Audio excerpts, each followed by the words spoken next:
Good morning students, that's 9th class learning video. Chapter 6 हमारा चल रहा है। हम लोग 6.1 भी 2 भी और 3 भी कंप्लीट कर चुके हैं। हमने एग्जाम्पल्स भी किए थे। आज हम लोग इस वीडियो में एग्जाम्पल 5 करेंगे, 6 करेंगे, 7 करेंगे, 5 के सारे क्वेश्चन भी करेंगे और ये दो थ्योरम हमारे पास हैं। अभी बताऊंगा मैं कौन सी थ्योरम है, इनको भी हम कंप्लीट करेंगे। आज की वीडियो चैप्टर 6 की बड़ी इंपॉर्टेंट वीडियो है। इसमें अच्छे अच्छे एग्जाम्पल्स भी हैं और थ्योरम्स भी हैं। ठीक है, तो आइए हम लोग एग्जाम्पल 5 को अच्छे से पहले पढ़ लेते हैं। देखिए क्या लिखा हुआ है। इफ ए ट्रांसवर्सल, ये जो सिंबल है दो पैरेलल लाइन को जो काट कर चली जाती है लाइन, इसे बोलते हैं ट्रांसवर्सल। कट यानी कि इंटरसेक्ट टू लाइंस, लाइंस के बारे में नहीं बताया लाइंस कैसी हैं। Such that the bisectors of pair of corresponding angles are parallel. कौन पैरेलल है, जरा ध्यान से क्वेश्चन को देखिए। Bisectors are parallel, bisectors are parallel. किसके बाइसेक्टर्स? जो कॉरस्पॉन्डिंग एंगल बने हुए हैं उनके बाइसेक्टर्स पैरेलल है। Then prove that the two lines are parallel. जिन लाइनों के बारे में यहां बात करी थी, जिन्हें लाइन काटकर गई थी ट्रांसवर्सल, आपको प्रूव करना है कि वो दो लाइनें आपस में पैरेलल। इस क्वेश्चन को ध्यान से समझेंगे तो आपको एक और क्वेश्चन इसके जैसा अच्छे से समझ में आएगा। आइए करते हैं। ये देखिए, सबसे पहले मैंने दो लाइनें बनाई। मुझे इन दोनों लाइनों का नेचर मालूम नहीं है क्योंकि टू लाइंस लिखा हुआ है, टू पैरेलल लाइंस नहीं लिखा हुआ। एक ट्रांसवर्सल काट के जा रहा है, ये देखिए, तो मैं नाम लिखूंगा AB और इसका नाम CD और ट्रांसवर्सल का नाम EF और इस पॉइंट का नाम G और इसका नाम H। ये देखिए, तो जितना मैंने क्वेश्चन पढ़ा उतना मैंने डायग्राम बना दिया।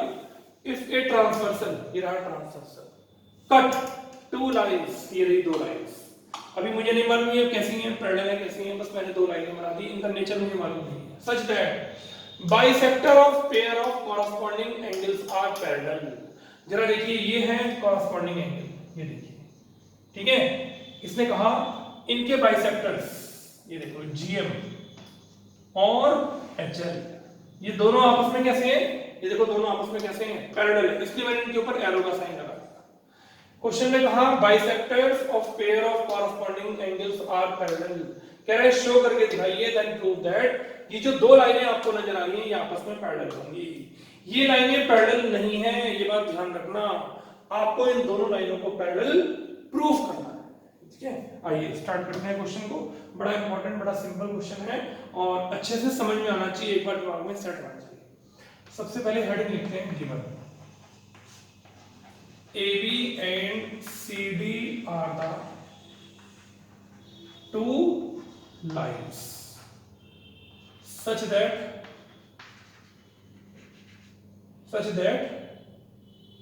GM and HL are the bisectors of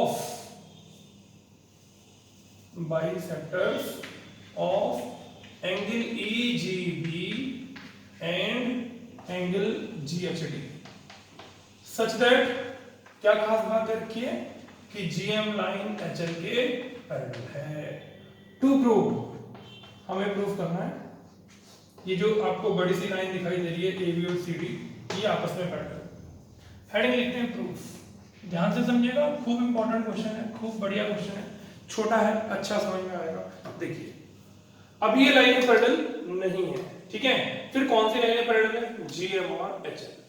ये क्वेश्चन में कहा ये जो बाइसेक्टर्स है ना, ये लाइनें भी ऐसी वैसी नहीं है, इनके दो नेचर है इनके। एक तो ये पैरेलल है और एक ये बाइसेक्टर है इन दोनों एंगल्स के।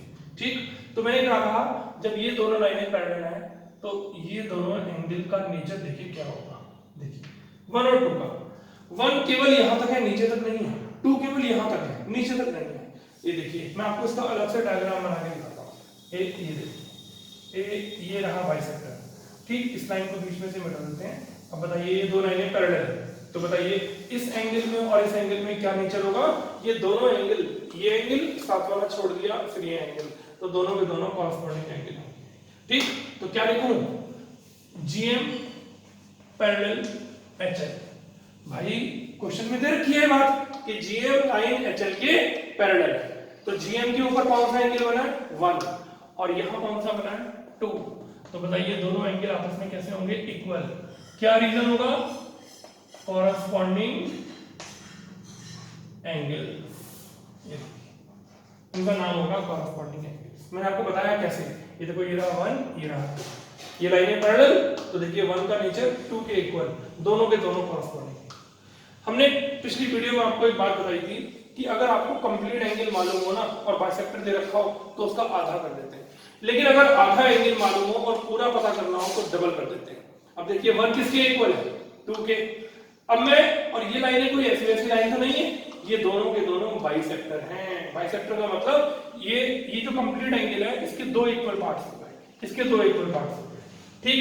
तो मैं क्या कर रहा हूं, और दोनों तरफ इसकी 2 से मल्टीप्लाई कर रहा हूं, ये देखिए दोनों तरफ मैं इसकी 2 से मल्टीप्लाई कर रहा हूं, ये देखो। अब देखिए क्या बेनिफिट मिलता है, बताइए जब एंगल 1 का डबल करेंगे तो पूरा नाम बन जाएगा EGB।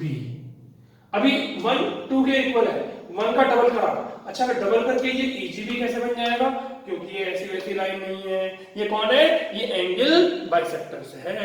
एंगल बाइसेक्टर की वजह से जब मैं 1 का डबल करूंगा तो पूरा नाम क्या बन जाएगा, EGB।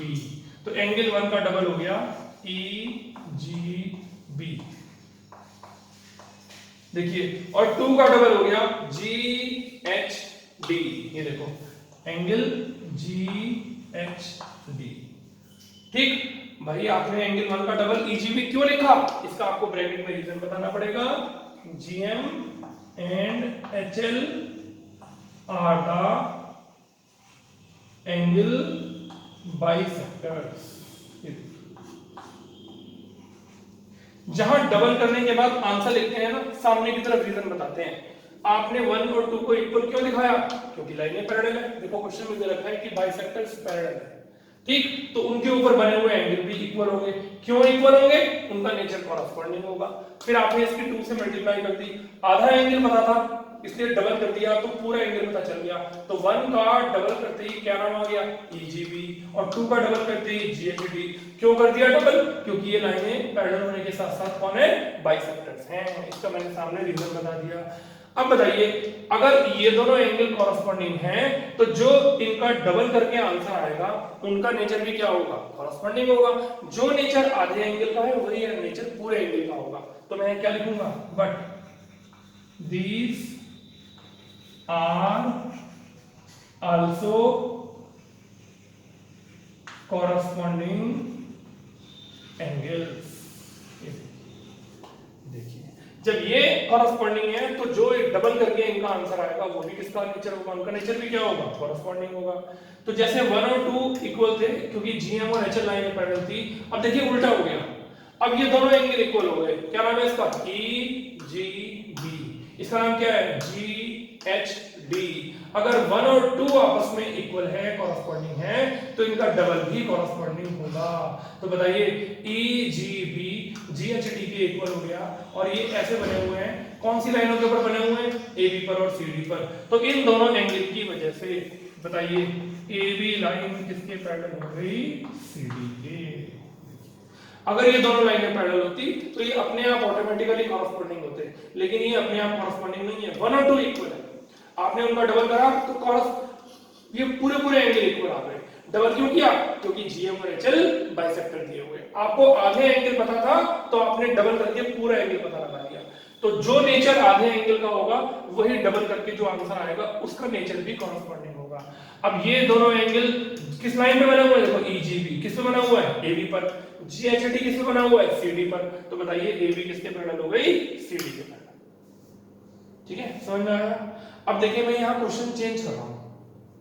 एग्जाम के अंदर टीचर्स ने क्वेश्चन को चेंज कर दिया और कॉरस्पॉन्डिंग की जगह नाम लिख दिया ऑल्टरनेट।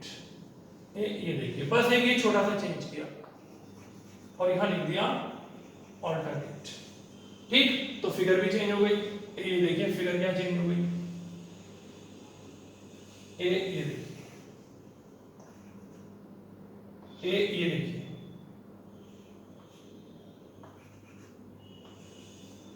भाई जो बाइसेक्टर्स हैं अब वो ऑल्टरनेट एंगल के हैं, ये दोनों ऑल्टरनेट हुए, तो इनके बाइसेक्टर कौन हुए, AGH और GHD।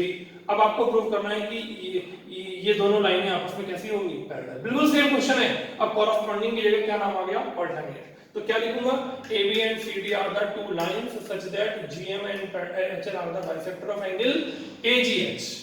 यह नाम पलट गया AGH and GHD such that GM parallel to HL। ये दोनों लाइनें आपस में कैसी हैं, ये देखो बाइसेक्टर्स कैसे हैं, ये लिखा हुआ है पैरेलल।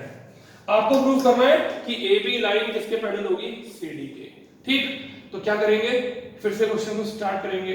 बताइए GM किसके पैरेलल हो गई, HL के। तो 1 किसके इक्वल होगा, 2 के। ये देखो मैं आपको अलग से फिगर बना के दिखाता हूँ। ये देखो ये दोनों बाइसेक्टर है। तो बताइए ये क्रॉस में एंगल बने हुए कि नहीं बने हुए। तो जो क्रॉस में एंगल बने हुए हैं ये आपस में इक्वल होते हैं, केवल इतने, बस यहां तक 1 और ये 2। तो GM HL के पैरेलल एंगल 1 इक्वल 2। लेकिन अब की बार रीजन क्या आएगा, कॉरस्पॉन्डिंग एंगल नहीं आएगा, क्या आएगा, ऑल्टरनेट इंटीरियर एंगल्स। ठीक है, अब आधे आधे एंगल पता है ना, देखो आधे आधे एंगल पता है तो डबल कर देते हैं। तो चलिए दोनों का डबल करते हैं। बताइए 2 इधर भी 2 से मल्टीप्लाई करती है, उधर भी 2 से। अब बताइए एंगल 1 का डबल क्या होगा, पूरा एंगल। ये तो केवल इतना था, अब पूरा नाम हो गया AGH। अब यहां पर नाम आ गया एंगल AGH। और ये 2 का डबल का नाम क्या है, GHD। आपने डबल करके AGH किसके बिहाफ पर लिखा, ये GM और HL बाइसेक्टर है। तो ब्रैकेट में रीजन बताया, GM and HL are the angle bisectors. अब बताइए ये दोनों एंगल ऑल्टरनेट थे, तो इनके डबल भी क्या होंगे, ऑल्टरनेट होंगे। तो क्या लिखूं, but these are also alternate interior angles. बताइए 1 और 2 GM और HL पे बने हुए थे देखो, लेकिन जैसे ही आपने 1 का डबल किया पूरा एंगल हो गया। अब बताओ AGH AB के ऊपर बना हुआ है और GHD CD पे बना हुआ है। तो जो नेचर इनका था उनके डबल का भी वही नेचर हुआ। तो अब बताइए AB लाइन किसके पैरेलल हो गई, CD के। तो हमने एक साथ दो क्वेश्चन कर लिए। एग्जांपल 5 में हमने कॉरस्पॉन्डिंग से भी किया और एग्जांपल 5 में हमने अल्टरनेट से भी किया। ध्यान से समझिएगा, ये दोनों क्वेश्चन मैंने आपको इसलिए एक साथ करा दिए जिससे आपको जल्दी और अच्छा समझ में आ जाए। चलिए आगे चलते हैं, एग्जांपल नंबर 6 को पढ़ते हैं। एग्जांपल नंबर 6 का डायग्राम बनाते हैं, एग्जांपल 6 करते हैं। ये ज्योमेट्री है, इसको हम धीरे धीरे इसलिए पढ़ा रहे हैं, थोड़ा थोड़ा काम कराकर, जिससे आप लोग अच्छे से प्रैक्टिस कर सकें और ज्यादा प्रैक्टिस कर सकें। शीट्स भी हम आपको बीच बीच में दे रहे हैं, आपकी प्रॉब्लम भी आपसे डिस्कस कर रहे हैं, फिर भी आप बहुत कम पूछते हैं कुछ बच्चे, तो इसलिए अच्छे से प्रैक्टिस करिए और जो चीज़ समझ में ना आए पूछिए। ज्योमेट्री अगर बढ़िया समझ में आई तो फिर आगे का काम भी अच्छा समझ में आएगा। इसका नाम Z और ये है 55। अब जरा क्वेश्चन में देखते हैं पहले दिया क्या हुआ है। AB CD के पैरेलल है, एरो लगाइए। AB लाइन CD के पैरेलल है, CD EF के पैरेलल है, डबल एरो लगाइए। CD EF के पैरेलल है, EA परपेंडिकुलर है AB पर, ये 90 डिग्री का साइन है। EA लाइन AB पे परपेंडिकुलर है। 55 XYZ सब निकालना है। आइए क्वेश्चन को पढ़ लेते हैं।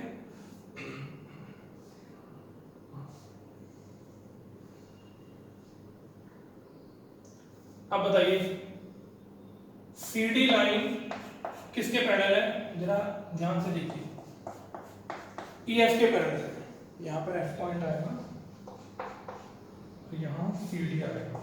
देखिए ये दोनों लाइनें पैरेलल है। ठीक, मैं इसके डायग्राम को अलग से बना के दिखाऊंगा आपको। ये देखिए, ये रहा Y और ये रहा 55 और ये देखिए दोनों के दोनों एक ही साइड में बने हुए हैं, पैरेलल लाइनों के बीच में बने हुए हैं। तो क्या लिखूं, y प्लस 55 इक्वल्स 180 डिग्री और ब्रैकेट में छोटा सा नाम आएगा को इंटीरियर एंगल्स। देखा आपने, जैसे ही पहचानना है क्वेश्चन को, एकदम क्वेश्चन की पहचान करनी है। ये दोनों लाइनें पैरेलल थी, देखो दोनों एक ही साइड में बने हुए हैं। इन्हें ऑल्टरनेट में समझ लेना, क्योंकि यहाँ तो कोई लाइन इसके पैरेलल यहाँ तक आएगा ऑल्टरनेट, तो ये ऑल्टरनेट तो पूरा आएगा, जबकि ये लाइन तो यहाँ कोई पैरेलल है ही नहीं। ठीक है, तो ये दोनों को इंटीरियर हुए क्योंकि पैरेलल लाइनों के बीच में बने हुए। तो फटाफट मेरा y का आंसर आ गया 180 माइनस 55। तो y की वैल्यू हो गई 10 में से 5 गया 5, 7 में से 5/2, मेरा आंसर आ गया 125। ठीक है, ये y का आंसर आ गया। अब जरा देखिए ये दोनों लाइनें पैरेलल है, y एक छोड़कर अगला, बताइए इन दोनों का नेचर क्या होगा? ये दोनों कॉरस्पॉन्डिंग एंगल्स होंगे। ये देखिए होंगे कि नहीं होंगे, बताइए कॉरस्पॉन्डिंग एंगल्स। तो क्या लिखूं? AB लाइन CD के पैरेलल है, इसलिए x और y का आंसर सेम होगा, दोनों का आंसर 125 होगा। ब्रैकेट में लिखेंगे कॉरस्पॉन्डिंग एंगल्स। y एक छोड़कर अगला, ये दोनों लाइनें क्वेश्चन में पैरेलल दे रखी हैं, तो देखिए कॉरस्पॉन्डिंग एंगल। ठीक है, समझ में आ गया। अब x भी आ गया, y भी आ गया। अब मुझे कौन सा एंगल निकालना है? z। ये देखिए मैं थोड़ा सा डायग्राम आपके सामने मिटा रहा हूं जिससे आपको अच्छे से समझ में आए। ये देखिए, अब इस डायग्राम को देखिए, क्या ये एक ट्रायंगल नहीं है? ट्रायंगल में इस लाइन को प्रोड्यूस करके एक्सटीरियर एंगल बना। ये एक्सटीरियर एंगल साथ वाला तो लीनियर पेयर, इसे छोड़ दीजिए, बाकी के दो बचे अपोजिट एंगल। हमेशा ट्रायंगल का एक्सटीरियर एंगल अपने दोनों इंटीरियर अपोजिट एंगल के सम के इक्वल होता है। इस थ्योरम को हम कई बार यूज कर चुके हैं। तो क्या लिखूं? ट्रायंगल का नाम यहाँ था ABCD, इस पॉइंट का नाम E था, तो इन ट्रायंगल ABE, ये देखिए ABE, बताइए कौन है एक्सटीरियर एंगल? x, किसके इक्वल होगा? अपने अपोजिट एंगल के सम के इक्वल होगा। क्या आएगा? Exterior angle sum property of triangle. Exterior angle sum property of triangle. तो बताइए x का आंसर क्या आया? 125, a की जगह 90 प्लस z। तो 125 में से अगर मैं 90 को माइनस कर दूं तो z का आंसर आ जाएगा, देखिए 35 डिग्री आंसर आ गया। बताइए बात समझ में आई कि नहीं आई? ठीक है, चलिए आगे। x भी आ गया, y भी आ गया, z भी आ गया। ये हमारा एग्जाम्पल नंबर 6 था। अब हम लोग एग्जाम्पल 5 भी कर चुके हैं, एग्जाम्पल 6 भी कर चुके हैं, और हम लोग एग्जाम्पल 7 करने जा रहे हैं। आइए 7 को पढ़ें और उसका डायग्राम बनाएं जल्दी से, और फिर एक या दो थ्योरम है हमारे पास, उनको भी करेंगे। चलिए एग्जाम्पल नंबर 7 करते हैं। डायग्राम बना लेते हैं। ये देखिए, इस पॉइंट का नाम S है, ये नीचे 40 डिग्री है, इसका नाम Q है, ये P है, ये एंगल दिया हुआ है 30 डिग्री, इस पॉइंट का नाम T है, ये 90 डिग्री का साइन है, ये X दिया हुआ है और इसका नाम R है, और ये Y दिया हुआ है। ठीक है, तो चलिए x y z निकालना है। ये परपेंडिकुलर है और x y z का आंसर निकालना है। सोचिए x y का आंसर निकालना है, z भी z कहीं नहीं है, बस x y का आंसर निकालना है। देखिए इस ट्रायंगल को ध्यान से देखिए, QTR में तीन एंगल हैं, ये 40, ये 90 और ये x। तो क्या लिखूं? इन ट्रायंगल QTR, इसका नंबर मैं 1 डाल देता हूं, एंगल 1 प्लस इसका नंबर 2 डाल देता हूं, एंगल 2 प्लस एंगल R, तीनों का सम 180, angle sum property of triangle. आपने कितना आसान क्वेश्चन है, कितनी जल्दी आपका आंसर आने वाला है। ये देखिए, ये देखिए, इन तीनों को देखिए, तीनों का सम 180, पूरा ट्रायंगल बन रहा है। तो 1 की जगह 40, 2 की जगह 90, क्वेश्चन में गिवन है ये, 2 की जगह 90 परपेंडिकुलर है, प्लस x, इन तीनों का सम 180, एंगल सम प्रॉपर्टी, और ये हो गया 130 प्लस x इक्वल्स 180। इस 130 को उधर माइनस कर दीजिए, बोलिए x की वैल्यू कितनी आ गई? 50 डिग्री आपके पास x का आंसर आ गया। ठीक है, अब देखिए फिर से इस क्वेश्चन को अच्छे से करते हैं। ये देखिए, ये देखिए, क्या ये ट्रायंगल की एक्सटीरियर, ये लाइन को प्रोड्यूस करने पर एक्सटीरियर एंगल नहीं बन रहा, और एक्सटीरियर एंगल हमेशा अपने दोनों अपोजिट एंगल के सम के इक्वल होता है। तो क्या लिखूं? In triangle PSR exterior angle y equal angle 30 plus x। क्या लिखूं ब्रैकेट में? Exterior angle sum property of triangle. चलिए y की जगह बताओ क्या लिखे, मालूम ही नहीं है। ये 30 डिग्री हो गया और x का आंसर हो गया हमारे पास कितना? 50। तो बोलिए y की वैल्यू कितनी आ गई? 80। ठीक है, तो हमने एग्जांपल 5 भी कर लिया, 6 भी कर लिया, 7 भी कर लिया। अब ये दो थ्योरम हम लोग अगली वीडियो में करेंगे, अभी थोड़ा सा डिले हो रहा है। पहले आप ये 3 एग्जाम्पल अच्छे से कंप्लीट कर लीजिए। ये 2 थ्योरम हम आपको अगली वीडियो में कराएंगे और बचे हुए इसके चैप्टर के एक्स्ट्रा क्वेश्चंस भी कराएंगे। ठीक, तो थोड़ा थोड़ा काम इसलिए लेकर चल रहे हैं कि आप जो बच्चे पीछे चल रहे हैं पक्के हो जाएं, और जैसे हमने एग्जाम्पल्स कराए आप इनके बिहाफ पर एक्स्ट्रा करिए।